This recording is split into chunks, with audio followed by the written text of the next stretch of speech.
Бүгін бізде балық, себебі бүгін пятница жұма, балықтың күні. Бұл балық деген Шардараның балығы. Мұхтар деген мықты балықшы рыбак, менің подписчигім, көршім. Маған арнайы свежий, тірідей әкеп берді маған Шардарадан. Соны жеп көреміз. Көрсетейін, дәмі қалай болады екен. Негізі өзім балқаштың, Атыраудың балығын жеп жүрмін, сазандарын. Енді осыны қазір Шардараның балығын көреміз. Bir шет жейін деп тұрмын, шын айтқанда. Ал көрейік. Өзін жеп көрейін, шына соусқа батырмай.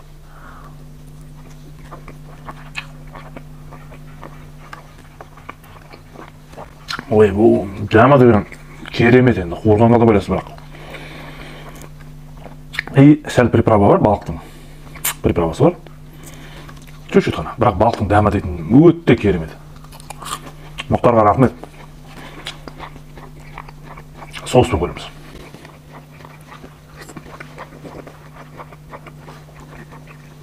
Соусын болмайды екен.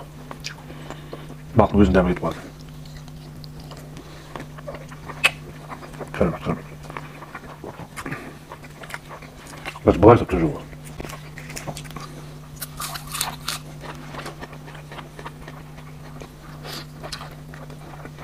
Керемет. Қылқан қалайсың? Незначительно. Өте аз.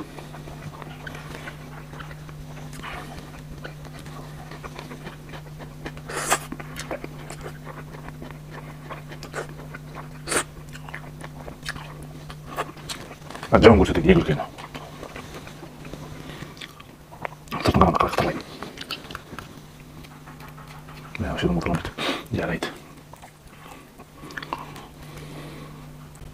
Ішінде точно қылқан жоқ ау. Көрейік. Үлкеннің вообще ішінде қылқан жоқ. Үлкен мынау басқа балық сияқты.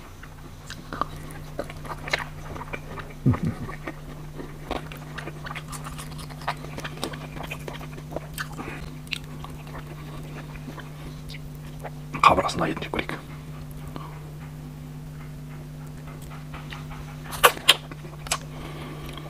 Ал еттік. Так, былай қойып алайық.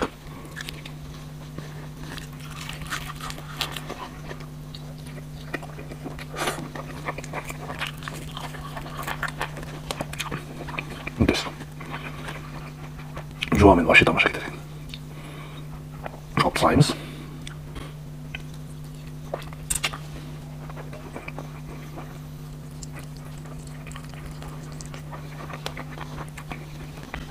Так, мынау құйрығы. Құйрығын көреміз. Құйрығын вообще қылқан болмау керек негізінде. По идее. Ал, помидорды көрейік. Помидор соуспен көрейік. Қалай болады екен? Мына үйдің помидоры қазір. Өзім еккен. Салат жасап жейік.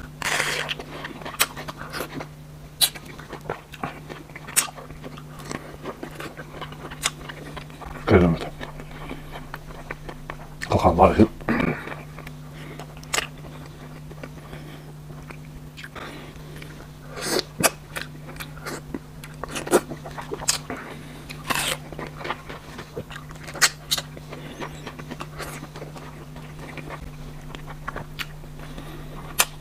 Қылқан алып тастаймыз обязательно.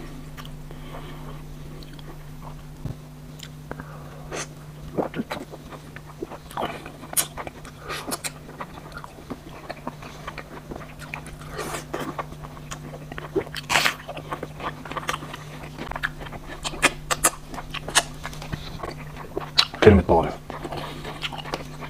Өте тамаша. Свежий.